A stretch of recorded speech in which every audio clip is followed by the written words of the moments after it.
زانیہ عورت اور زانی مرد دونوں میں سے ہر ایک کو 100 کوڑے مارو، ساری مستی نکل جائے گی، پھر اس برائی کے قریب نہیں آئیں گے۔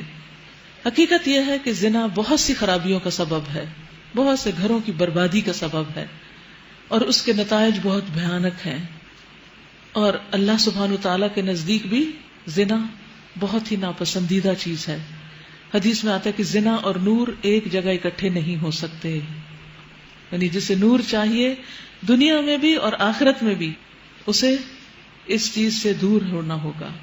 اور صرف یہ نہیں کہ اس ایکشن سے بچنا، بلکہ لا تقربوا الزنا،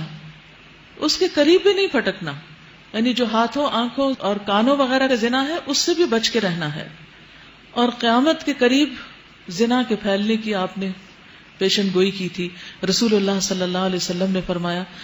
علامات قیامت میں سے یہ ہے کہ دین کا علم اٹھ جائے گا، جہالت پھیل جائے گی، اور شراب پی جائے گی، اور زنا کاری عام ہو جائے گی۔ زنا ہر ایک کے لیے منع ہے، لیکن بوڑھا ہونے کے بعد اگر کوئی کرے تو اس کے ساتھ تو اللہ تعالیٰ قیامت کے دن بات بھی نہیں کریں گے اور اس کو پاک بھی نہیں کریں گے، اور اس کے لیے دردناک عذاب ہوگا۔ پھر اسی طرح اللہ تعالیٰ نہ ایسے مرد کی طرف دیکھیں گے اور نہ عورت کی طرف۔ یہ نہیں کہ صرف مرد کی سزا ہے اور عورت کی نہیں، ظاہر ہے کہ دونوں ہی انوالو ہوتے ہیں۔ رسول اللہ صلی اللہ علیہ وسلم نے فرمایا میرے پاس 2 آدمی آئے، انہوں نے میرا بازو پکڑا اور مجھے ایک دشوار گزار پہاڑ کے پاس لے گئے، تو اچانک وہاں کچھ لوگ تھے جو بری طرح پھولے ہوئے تھے، موٹے ہوئے تھے، اور ان سے بدترین بو آ رہی تھی، بہت گندی اسمیل۔ ان کی بو بیت الخلاء کی طرح تھی، ٹوائلٹ کی بو کی طرح تھی، ان کے جسموں سے بو نکل رہی تھی۔ میں نے پوچھا یہ کون لوگ ہیں؟ انہوں نے کہا یہ زانی مرد اور زانیہ عورت ہیں، یعنی جو زنا کرتے ہیں، یہ ان کی گندگی ہے۔ اور یہاں پر کیا فرمایا کہ ان پر حد جاری کرو، ان کو کوڑے مارو، اور ان پر ترس کھانے کا جذبہ اللہ کے دین کے معاملے میں تم کو دامن گیر نہ ہو، اگر تم اللہ تعالی اور روز آخر پر ایمان رکھتے ہو۔ یعنی اگر تم اللہ تعالیٰ کو مانتے ہو تو پھر اس حد کو جاری کرنا ہوگا، کیونکہ ایک حد جاری کرنا اللہ تعالیٰ کے نزدیک 40 راتوں کی بارش سے زیادہ بہتر ہے، یعنی جہاں اسلام کا قانون نافذ ہوتا ہے۔ اور پھر یہ بھی ہے کہ حد سب کو لگے گی، خواہ کوئی بوڑھا ہو، بیمار ہو، کچھ بھی ہو، لیکن اس کا طریقہ مختلف ہو سکتا ہے۔ یعنی اگر کسی کے حد جاری کرنے سے مرنے کا اندیشہ ہو تو ایسی صورت میں ہلکی حد جاری کی جا سکتی ہے، لیکن حدوں کو جاری کرنا اللہ کا حکم ہے۔ اور ان کو سزا دیتے وقت اہل ایمان کا ایک گروہ موجود رہے، یعنی یہ حد، یہ سزا سب کے سامنے دی جائے تاکہ دیکھنے والے بھی مار پڑتی دیکھ کر عبرت پکڑیں اور اس سے باز آئیں۔ الزانی لا ينکح الا زانیۃ او مشرکہ، زانی نکاح نہ کرے مگر زانیہ کے ساتھ، یعنی ایسے لوگوں کی شادی بھی پھر آپس میں ہی ہونی چاہیے، پاک لوگوں سے زانی لوگوں کی شادی نہیں ہونی چاہیے۔ اور یہاں پر آپ دیکھیں کہ زنا اور شرک کو ساتھ ساتھ مینشن کیا گیا، یعنی جس طرح شرک کبیرہ گناہ ہے اسی طرح زنا بھی کبیرہ گناہ ہے،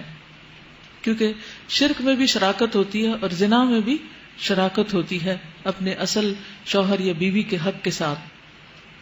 تو زانی نکاح نہ کرے مگر زانیہ کے ساتھ یا مشرکہ کے ساتھ، یعنی ایسے شخص کو پھر مومن عورت نہیں دی جانی چاہیے۔ اور زانیہ کے ساتھ نکاح نہ کرے مگر زانی یا مشرک، یہ حرام کر دیا گیا ہے اہل ایمان پر۔ یعنی جب یہ بات ثابت ہو جائے کہ کوئی شخص واقعی زنا کرتا ہے یا اس پر حد جاری ہو جائے، اس شخص کا معاملہ کھل جائے، تو پھر اس کا نکاح پاک دامن عورت سے نہیں ہوگا۔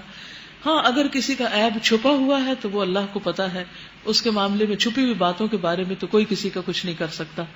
اور کون کن کن غلط راستوں پہ چل چکا ہے اور اب اس کا نکاح کسی نیک پاک مرد یا عورت سے ہو رہا ہے، تو یہ راز اللہ کو معلوم ہے، تو پھر اللہ سبحانہ وتعالی ہی جو چاہے معاملہ کرے۔ لیکن دنیا کا قاعدہ بتا دیا گیا، والذین یرمون المحصنات ثم لم یأتوا بأربعة شہداء، اور جو لوگ پاک دامن عورتوں پر تہمت لگائیں پھر 4 گواہ لے کر نہ آئیں، ان کو 80 کوڑے مارو، 80 کوڑے مارو، اور ان کی شہادت کبھی قبول نہ کرو، اور وہ خود ہی فاسق ہیں سوائے ان لوگوں کے جو اس حرکت کے بعد تائب ہو جائیں اور اصلاح کر لیں کہ اللہ ضرور ان کے حق میں غفور الرحیم ہے۔ یعنی اس سے یہ پتہ چلتا ہے کہ اسلام اس بات کو سخت کنڈیم کرتا ہے، ناپسند کرتا ہے کہ کوئی کسی پر زنا کا الزام لگائے، جھوٹا الزام، کیونکہ اس سے دوسروں کی عزت پامال ہوتی ہے، اور ہمارا دین ہمیں دوسروں کی عزت کرنا سکھاتا ہے. اور اس طرح کے سکینڈلز کو اچھالنا اور اس قسم کی خبروں کا عام کرنا اور لوگوں کے درمیان بیٹھ کر اس طرح کے قصے بیان کرنا، یہ لغویات میں سے بھی ہے اور ناپسندیدہ چیزوں میں سے بھی، اس لیے ان سے بچنا چاہیے. والذین یرمون ازواجہم ولم یکن لہم شہداء الا انفسہم فشہادۃ احدہم 4 شہادات باللہ انہ لمن الصادقین. اور جو لوگ اپنی بیویوں پر الزام لگائیں اور ان کے پاس خود ان کے اپنے سوا کوئی دوسرے گواہ نہ ہوں، تو ان میں سے ایک شخص کی شہادت یہ ہے کہ وہ 4 مرتبہ اللہ کی قسم کھا کر گواہی دے کہ وہ اپنے الزام میں سچا ہے. کیونکہ انسان کسی باہر کی لڑکی کو اگر برا کام کرتے دیکھتا ہے اور اس کے پاس گواہ نہیں ہے تو چپ کر جائے گا، لیکن اپنی بیوی کو اگر اپنی آنکھوں سے وہ زنا کرتے دیکھ رہا ہے تو وہ کیسے چپ کرے گا؟ تو اس کے لیے اللہ تعالیٰ نے ایک راستہ کھول دیا کہ پھر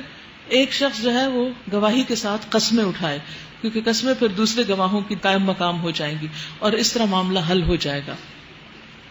تو کیسے گواہی ہوگی؟ کہ 4 مرتبہ اللہ کی قسم کھا کر گواہی دے کہ وہ اپنے الزام میں سچا ہے، اور 5ویں بار کہے کہ اس پر اللہ کی لعنت ہو اگر وہ اپنے الزام میں جھوٹا ہو. اور عورت سے سزا اس طرح ٹل سکتی ہے کہ وہ 4 مرتبہ اللہ کی قسم کھا کر شہادت دے کہ یہ شخص اپنے الزام میں جھوٹا ہے، اور 5ویں مرتبہ کہے کہ اس بندی پر اللہ کا غضب ٹوٹے اگر وہ اپنے الزام میں سچا ہو. تم لوگوں پر اللہ کا فضل اور اس کا رحم نہ ہوتا، اور یہ بات نہ ہوتی کہ اللہ بڑا التفات فرمانے والا اور حکیم ہے، فضل فرمانے والا ہے، تو بیویوں پر الزام کا معاملہ تمہیں بڑی پیچیدگی میں ڈال دیتا، یعنی پھر تمہاری زندگی دوبر ہو جاتی. تو اس کو قانون لیان کہتے ہیں.